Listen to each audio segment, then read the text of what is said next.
Alan Wake 2 feels like a breath of fresh air in a musty, damp room. And it doesn't just defy conventional rules, it Bruce Lee cross-kicks the rulebook out the damn window and writes its own. Developer Remedy chose dangerous originality over safer tried-and-true formulas, and to great effect. It's odd, mysterious, horrific, otherworldly, and right up my alley. And I haven't seen anything quite like it in recent memory. But for all that praise, it's not a complete home run. And about a third of the way through, I encountered a game-breaking bug. Imagine my disappointment. I'll talk about that more later, but for now, let's dive in and see why Alan Wake 2 is ultimately worth your attention today. For starters, Alan Wake 2 has an absolutely extraordinary atmosphere. Once shit hits the fan, the state of the world feels like the Upside Down from Stranger Things and Jacob's Ladder, with a pinch of The Shining sprinkled in. I mean, the intro itself is so dark and brooding, and it plunges you into the world in an instant. There is zero buildup. The use of darkness as a weapon feels like you're being constantly stalked, as there's a consistent uneasy feeling that's almost suffocating. Whether in dense wooded areas or in the grim cityscape of neon lights and trash-littered streets,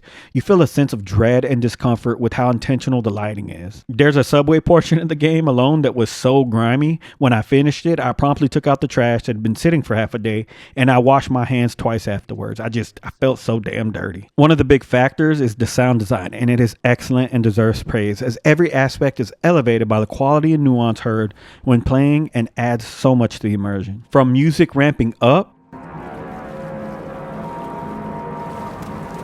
to environmental sounds,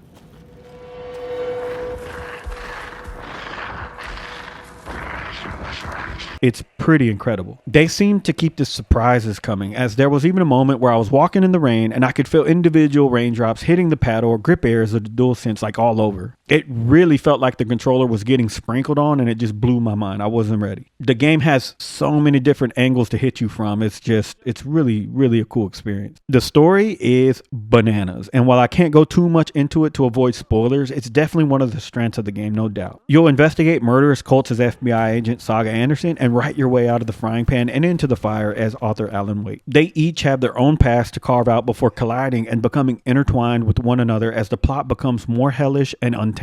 The game does a fantastic job at keeping you in the dark, no pun intended, and confusing you just beyond measure. Like, I beat the game and still not sure I understand exactly what happened. I did often feel a sensation of uncertainty and bewilderment after each chapter came to an end and another one began. Even saying out loud at one point, "What the hell did I just see?" It gets wild. And Alan Wake is a different kind of horror. It has some fantastic sequences that center around the fear of the unknown and uncertainty of what's to come. The use of the darkness against you is a masterclass in the way something so primordial still affects us even in modern times. How most horror is psychological and how we suffer more in imagination than we do in reality. The survival aspect is there, of course, and it's clearly inspired by Resident Evil as you manage backspace, find keys to interlock doors, and battle with limited resources, which always, of course, is going to add that tension. Enemies themselves are well varied, and you just never know when they're going to pop out and say hi. And when they do, you need to utilize your flashlight in order to break the shield of darkness that protects them, or nothing's going to damage them. But doing that depletes batteries, which are limited, of course, and you got to use them wisely. You just can't flashlight everything. Visually, they do a great job of keeping you on your toes as well, making sure you rarely have a sense of comfort or ease. At one point, you walk through pools of blood, and in another, you see scribing on the wall that tells you, "Beware the drowned lady." That just sounds like some urban legend shit right there that taps directly into a nerve stem upon reading it.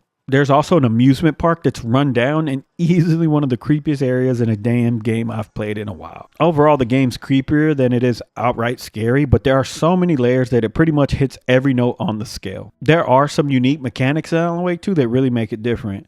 Jumping into Saga's mind place is awesome and gives a very focused way of learning about what's really taking place, reasoning through all of the facts. It's a cabin-like room that's like an internal HQ, and you can escape to whenever you need it, even if it's just for like a quick breather. The case board that you literally connect the dots and solve each case you face step by step, fleshing out the story with red yarn and post-it notes. When playing as Alan, you learn different truths, and you can literally edit the story you're experiencing by writing in new pieces that change the world around you in an instant. It's a really interesting and well thought out feature, and I really enjoyed navigating those puzzles. There are also situations that cause you to use a lamp that captures light, and then you could throw that light in new areas in different clever ways, and it changes your surroundings again, so you could continue forward. The puzzle solving here was really well thought out, I thought, and I really enjoyed these parts more than I expected to.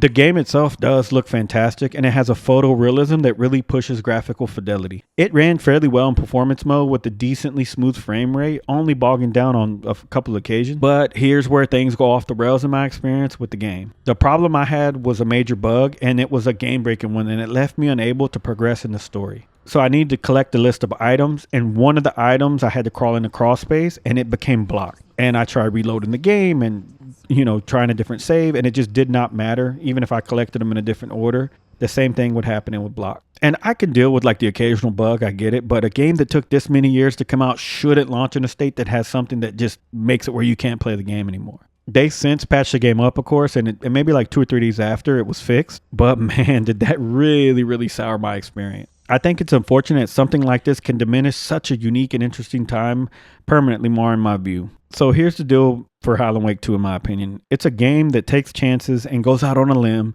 that is rarely visited in modern games. I did have a solid time with it, and if you like mystery, survival horror, off-the-wall ideas, and weird road less traveled, then this is your game. It is a slow burn at times, so if you are in a rush or don't like lots of exposition and reading, then you probably be left unfulfilled and confused, and this is more than likely not for you. The bug really set me back, and it will never let me see the game in the best light because of it, which is a shame. If you haven't played it yet, now's a great time because it's been ironed out from what I can see, and you should be able to avoid my negative experience. Thanks for watching. If you enjoyed it, hit the appropriate buttons below, and I'll see you in the next one. Oh no, a bear. Help.